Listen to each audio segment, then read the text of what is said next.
Hey guys, today I felt like talking about Evan Dara. I don't know why, it just struck me like I just wanted to kind of babble about this writer.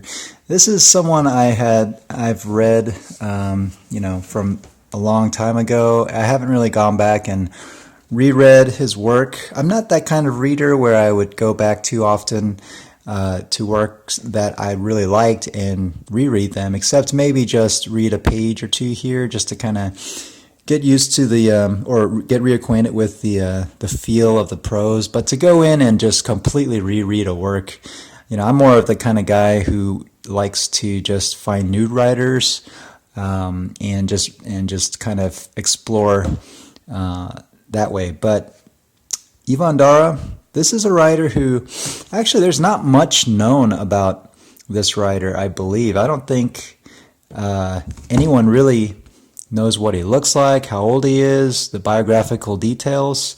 There's stories that he is the same.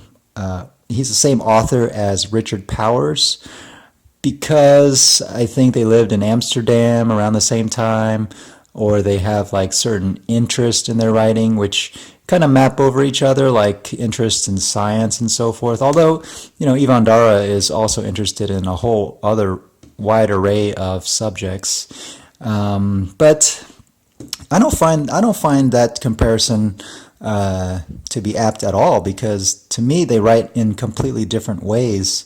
I would find it very hard to believe that Richard Powers can change the way that he writes and write like this writer does. Some other writers that Dara has been compared to: William Gaddis, which you can see.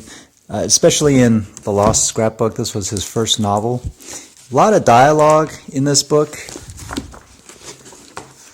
Just basically, this book is like a stream of monologues, at least the first half or the first three quarters, kind of strung together. And in a sense, with the lack of traditional narration, you kind of would think of him as like a Gaddis, like J.R., but I believe that this writer acknowledged that he had never read Gaddis before. He's not really familiar with his work, at least at the time that this book was published. This book was, let's see when it was published.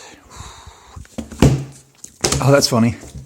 Richard Powers actually gave looks like he gave a little comment about this book. Interesting. He might have known Richard Powers. Maybe he is Richard Powers. I don't know.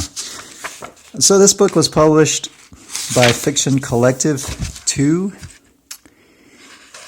1995. It won some sort of contest, and Fiction Collective 2 is a great press. Back with the brick and mortar days, they'd actually sell books in popular stores. This book had won a contest. I think the judge was William T. Volman.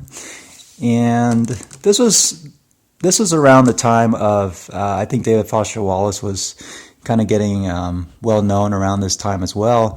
And I do see some similarities between Dara and David Foster Wallace. I think people who like Wallace's work will also like Dara's work, because to me, I think he's the closest, living example of the kind of intellect and concerns that Wallace himself had. Although, in some sense, Dara is, I guess, a little bit more, I want to say, refined or mature in his worldview, or at least he wasn't as neurotic. So these are the other books that he's written.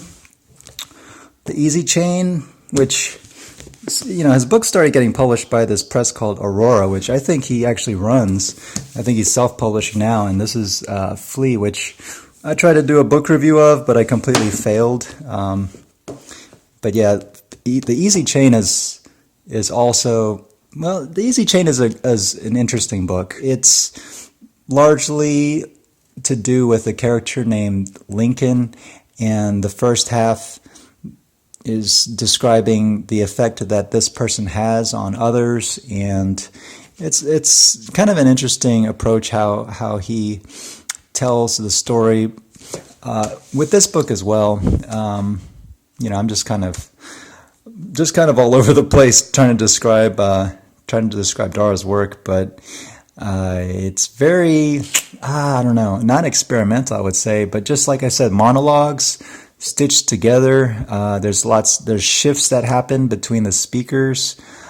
There's an extreme shift that happens in this book where the narrative basically disintegrates, and I consider this like one of the scariest moments in literature in the 90s, when it just kind of disintegrates around page 90.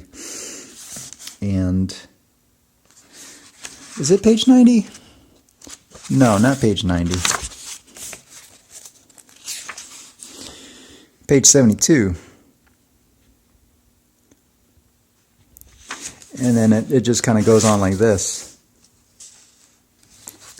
And then this book at the end, let's see, the last part of it kind of becomes like this community voice of a town called Isora, I believe, and their concerns with regards to the leaking or spilling of some kind of chemical that's hazardous to the environment. Maybe kind of like Richard Powers' concerns as well in one of the Powers novels. Yeah, both of these books are great. And then Flea came out, I don't know, a few years ago. And this book, I think, with this writer, you get a sense that he has a certain positive outlook on humanity. He does tell interesting stories, and his intellect level is just extremely high. These books just need to be read, I think, and they're really not talked about that much, but I think he's a great writer, and I just wanted to kind of say a couple words real quick about him.